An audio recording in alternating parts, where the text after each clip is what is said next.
Hello everyone, this is your hoping the general manager and commentator for AWE। तो आज मैं उनके साथ हूँ जो पार्टिसिपेट कर रहे हैं AWE के टूर्नामेंट में और सारे डाउट्स और सारे क्वेश्चन आज ही क्लियर होंगे अभी इसी वक्त। तो मैं हूँ with the one and only the wrestler, the legend, one and only Beast Boy। So Beast Boy, welcome to the podcast। Thank you very much। तो सबसे पहले मैं ये जानना चाहता हूँ, मैं नहीं सभी जानना चाहते हैं कि आप कौन से स्टेट से बिलोंग करते हैं। और आपको किसने अपॉर्चुनिटी दी यहाँ पर आने के लिए, इस टूर्नामेंट में पार्टिसिपेट करने के लिए, तो प्लीज जरूर बताएं। मैं हूँ बिहार से, बिहार स्टेट से, और मुझे पता लगा कि AWE कराने जा रहा है एक बहुत ही बेहतरीन टूर्नामेंट जो पूरे वर्ल्ड में सिर्फ यहाँ होने वाला है गुजरात में, और उसे मैं जाने नहीं दे सकता था क्योंकि इंडिया का सिर्फ वन प्रोफेशनल रेसलर जो दुनिया पर राज करेगा वो है द बीस्ट बॉय। और यहाँ पे इस टूर्नामेंट में जब मुझे बताया गया कि यहाँ वर्ल्ड का और पूरे वर्ल्ड का तो साथ ही साथ पूरे इंडिया के रेसलर्स भी यहाँ आने वाले हैं, तो इससे बढ़िया जगह प्रूफ करने के लिए कि बिहार के रेसलर दुनिया में क्या कर सकते हैं, इससे बेहतरीन जगह कोई और हो नहीं सकती, इसीलिए मैं यहाँ पे आया हूँ। और thank you mister Sunny Prajapati मुझे कॉल करने के लिए, क्योंकि अब वो देखेंगे कि बिहार के रेसलर क्या करने वाले हैं उनके टूर्नामेंट में, और बाकी रेसलर भी पछतावा करेंगे क्योंकि वो बिहार के रेसलर से रिंग में भिड़ने वाले हैं। सो आपको कॉन्फिडेंस देकर लग रहा है कि इस टूर्नामेंट के विनर आप ही होने वाले हैं। तो मैं आपसे क्वेश्चन पूछना चाहता हूँ कि जब आप यहाँ पर आए तो आपने कुछ ना कुछ स्ट्रेटजीज बनाई होंगी कि इस टूर्नामेंट में बहुत सारे रेसलर्स आने वाले हैं जो आपसे ज्यादा होंगे, आपसे कम होंगे, तो आप उनके बारे में क्या सोचते हैं, उनके बारे में क्या आपकी राय है? इंडिया में हर स्टेट के अपने अपने प्रोफेशनल रेसलर्स हैं और मैं उनके मेहनत को सराहता हूँ क्योंकि उन्होंने भी समय दिया है, मेहनत की है, उनके पास भी सपने हैं, लेकिन मेरे जितने मजबूत नहीं। मेरे सपने सबसे अधिक मजबूत हैं और जब वो मेरे सामने होंगे उन्हें ये भ्रम नहीं रखना चाहिए कि वो मुझे हराने वाले हैं, क्योंकि मैं बिहार से हूँ। बिहारी कहते हैं ना, जब तक तोड़ेंगे नहीं तब तक छोड़ेंगे नहीं, तो वो इस चीज़ को वहाँ पे प्रैक्टिकल देखने वाले हैं इन द रिंग। सो बहुत अच्छी बात है कि आप पूरे स्टेट को रिप्रेजेंट कर रहे हो, पूरे वर्ल्ड में, पूरे इंडिया में। सो एज अ रेसलर, आप एक प्रोफेशनल रेसलर हो, तो जैसे मैं पूछना चाहता हूँ कि बहुत लोगों के अंदर डाउट होता है कि रेसलर के क्या चैलेंजेस होते हैं, तो जब आप रिंग में एंटर करते हैं तो आप उससे पहले कुछ सोच कर जाते होंगे, तो आपकी थिंकिंग क्या होती है रिंग में कदम रखने से पहले? रिंग में कदम रखने से पहले मेरी सिर्फ एक ही थिंकिंग होती है कि रिंग में जाके डोमिनेट करूं और जो भी मेरे सामने आए वो ये देखे कि जिस रेसलर से वो मिलने वाला है उसके लिए एक लेसन होने वाला है, और साथ में ये भी देखेगा कि जो बिहार का रेसलर है जो काफ़ी कम है, अभी बिहार से सिर्फ मैं ही एक्टिव रेसलर प्रोफेशनल रेसलिंग में, तो ये भी देखने वाला है कि इंडियन प्रोफेशनल रेसलिंग में बिहार के रेसलर कैसे रिप्रेजेंट करते हैं, और उनके सारे भ्रम भी दूर हो जाएंगे और उनके साथ एक लेसन भी जाएगा कि बिहार के रेसलर किसी से कम नहीं।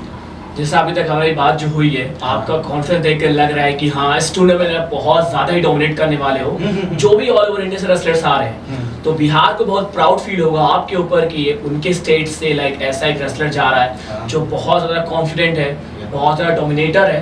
तो इससे तो लग रहा है कि हाँ टूर्नामेंट बहुत ज्यादा अच्छा होने वाला है। एंड मैं अब तो बहुत एक्साइटेड हूँ क्योंकि अभी तक मैंने किसी के साथ बात नहीं करी थी, बट आप पहले से जैसे मैं पॉडकास्ट ले रहा हूँ, द बीस्ट बॉय, एंड ये सारी चीज़ें समझ गया कि आप क्या थिंकिंग रखते हो और क्या डोमिनेट करने वाले हो, कॉन्फिडेंस बहुत ज़्यादा है। तो मैं भी पूछना चाहता हूँ कि कुछ लोगों को जानना होता है कि आप प्रोफेशनल रेसलर हो, तो आपका थोड़ा बहुत रूटीन जानना होता है कि आप एग्जैक्टली क्या कैसे करते हो, वर्कआउट कौन सा करते हो, किस टाइप का वर्कआउट करते हो, क्या डाइट लेते हो, तो थोड़े छोटे से में समझ जाएंगे वो बता दीजिए। ओके, तो हमारे डाइट में अधिकतर रहता है बैलेंस मील। सारे लोग ऐसे बताते हैं कि हाई प्रोटीन मील लो, हाई ये लो, हाई वो लो। हमारा जो थाली होता है बहुत ही पौष्टिक संतुलित आहार होता है जिसमें प्रोटीन भी होना चाहिए, कार्ब्स भी होना चाहिए, और ऐसा कोई छिपे हुए नुस्खे हम लोग नहीं खाते। हम लोग मेहनत जो करते हैं उसी से हम लोग रिंग में ट्रेन होते हैं और वैसा डेडली परफॉर्मेंस देते हैं जिसे लोग देख के आश्चर्यचकित होने वाले होते हैं कि ऐसा कैसे हो सकता है, ये रेसलर जो है जिंदा कैसे रिंग से बाहर निकल गया, ऐसा होता है। तो ये सबके पीछे हमारी ट्रेनिंग है, और ट्रेनिंग में हम 3 घंटे की रिंग ट्रेनिंग करते हैं। रिंग ट्रेनिंग तो हमारी डेली होती है, और जिम के हैवी लिफ्टिंग और साथ में कार्डियो इज मस्ट, क्योंकि कार्डियो अगर नहीं है तो आप रिंग में गैस आउट हो जाएंगे और परफॉर्मेंस खराब हो जाएगी और आपको भी इंजर्ड होने का चांस होता है।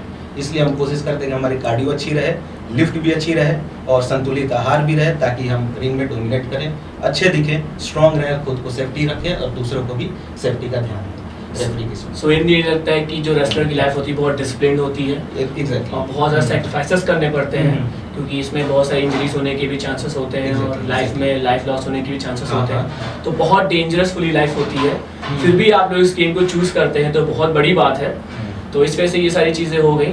तो मैं आपसे भी पूछना चाहता हूँ कि जैसे इंजरीज भी होती हैं, तो आपको कभी लाइफ में इंजरीज हुई हैं रेसलिंग के दौरान? हाँ हुई है। मेरे लोअर बैक में हुई है, L4 L5 में स्लिप डिस्क हुआ था, जिसमें 15 फुट से बाहर सोंटन जो मूव होता है उसे हाँ। मैंने दिया था। और नीचे के रेसलर्स हट गए थे और आधे बॉडी मेरे पैडिंग पे थी, आधे कंक्रीट पे थी, जिससे डिस्क बल्ज हो गए। और उसे लगभग मैंने 4 साल, अभी भी कभी कभी होता है, लेकिन 4 साल मैंने कंटिन्यू उससे लड़ा है। रात का नींद उड़ा और डॉक्टर के पास आना जाना लगा रहा, फिजियोथेरेपी लगा रहा और काफ़ी डिफिकल्ट टाइम था वो। और अभी तो ठीक है, अभी बढ़िया। और फिर भी आप रेसलिंग अभी भी दोबारा स्टार्ट कर चुके हाँ, हैं? ये मेरा पैशन है। पैशन है उसका, आपको डोमिनेट भी करने चाहते हैं लोगों को और आप इस टूर्नामेंट के विनर भी होना चाहते हैं। इंजुरीज अलग बात है, रिंग में डोमिनेशन अलग बात है। अगर रिंग में मैं आ रहा हूँ तो डोमिनेट करने ही आ रहा हूँ, बाकी दूसरा कोई पॉइंट ही नहीं रखता हूँ कि क्या देखना है क्या नहीं, इंजरी हो ना हो, इससे बाहर होके ही हमें परफॉर्मेंस देना है। सो अच्छा, अगर कोई आम इंसान है, कोई भी आम नॉर्मल आदमी है, Okay. तो उसे आपको सजेशन देना हो कि लाइक उसे प्रोफेशनल रेसलिंग में आना है और इसके अलावा भी अगर उसे अपनी फील्ड में आगे बढ़ना है, तो आप क्या सजेशन देना चाहेंगे उसे?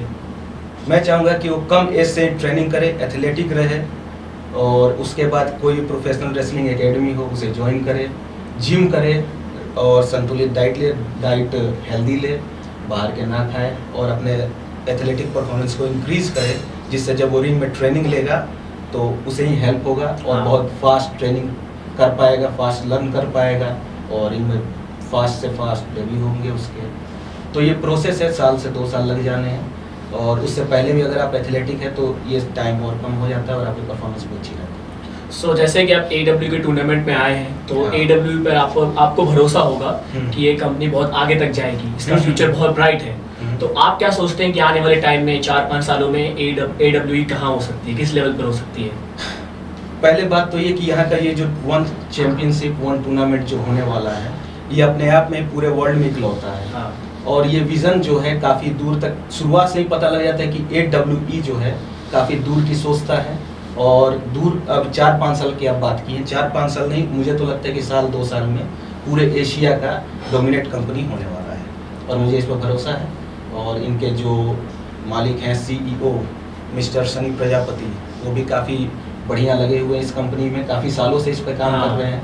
तो अब चीज़ें शुरुआत हुई हैं और बहुत फास्ट आपको आपके सामने और हमारे दर्शक जो होंगे उनको भी पता लगेगा कि AWE नाम का भी एक कंपनी है जो पूरे वर्ल्ड में प्रोफेशनल रेसलिंग का एक ब्रांड। सो मेरा आपसे एक आखिरी क्वेश्चन है कि ऑल ओवर इंडिया से रेसलर्स आ रहे हैं इस टूर्नामेंट में पार्टिसिपेट करने के लिए एंड वो चाहते हैं कि चैंपियनशिप हमारे पास हो। So as in the beginning आपका कॉन्फिडेंस देख के लग रहा है कि आप ही नेक्स्ट AWE के चैंपियन बनना चाहते हो और होगे, मुझे ऐसा होप है। तो as a wrestler to wrestler आप क्या वार्निंग देना चाहते हो उन्हें? मैंने तो सुना है कि पूरे इंडिया से प्रोफेशनल रेसलर वाले आने वाले हैं और पूरे स्टेट से आने वाले हैं। तो मैं उनको एक ही मैसेज दूंगा कि जो भी रेसलर्स इस बिहार के शेर से लड़ना चाहता है या AWE टूर्नामेंट में सपना देखता है कि चैंपियनशिप जीत के जाएगा, तो हम तो ये कहेंगे कि टोनी के ये भ्रम घर पर छोड़ देवे के चाहिए। यहाँ तक कि टोनी के टिकट कैंसिल करवा देवे के चाहिए, कहीं कि एक डायलॉग बा, एक बिहारी 100 पे भारी, और टोनी के सिर्फ बड़े सन 10 उंगली पर गिना जीवे सन। यही से कहें कि घरे रह सन और इस सपना घर पर ही सूत के देखा सन। यही जा टोनी के चाहिए, क्योंकि championship is already booked to Bihar, to me, on my waist. और तुम काम करो, अपने टिकट कैंसिल करवा लो, घर पे रहो, that's it, simple. So that is all about जो हमारी टैगलाइन है, वन टूर्नामेंट वन चैंपियन। तो मुझे लग रहा है कि बीस्ट बॉय ही वो चैंपियन होने वाले हैं। So let's see what's going to be in the end. So जितनी भी डिटेल्स है, जो भी फर्दर डिटेल्स है AWE टूर्नामेंट की, तो मैं आपको बताना चाहता हूँ कि हमारा टूर्नामेंट स्टार्ट हो रहा है 28 जून 2026 गुजरात में। और जो भी सारी चीज़ें टाइमिंग है, लाइक स्टार्टिंग मॉर्निंग में टाइमिंग जो है हमारी है 11 बजे और रात में हमारी टाइमिंग है 8 बजे। तो जितनी भी चीज़ें होंगी वो लाइव होंगी सोशल मीडिया प्लेटफॉर्म जो AWE का ऑफिशियल यूट्यूब चैनल है, ऑफिशियल पेज इंस्टाग्राम पे है और ऑफिशियल पेज फेसबुक पर है। तो ज़रूर जाएं और सब्सक्राइब करें AWE चैनल को और वहाँ पर सारी लाइव अपडेट्स आपको ज़रूर मिलेंगी। और जो भी हमारा इवेंट दिखना चाहता है वो ज़रूर आए, और जो जिनको प्रॉब्लम जो पॉसिबल नहीं है वो इन सोशल मीडिया प्लेटफॉर्म पर हमारे जितने भी इवेंट होने वाले हैं डेली बेसिस पर वो देख सकते हैं। तो ज़रूर जाएं, सब्सक्राइब करें, चाहे वो इंस्टाग्राम पेज हो, चाहे यूट्यूब चैनल हो, चाहे वो इंस्टाग्राम हैंडल हो। ज़रूर जाएं, सब्सक्राइब करें और फॉलो करें और तभी को पता चलेगा हमारा इवेंट कैसा और कब होने वाला है। Till that time, bye.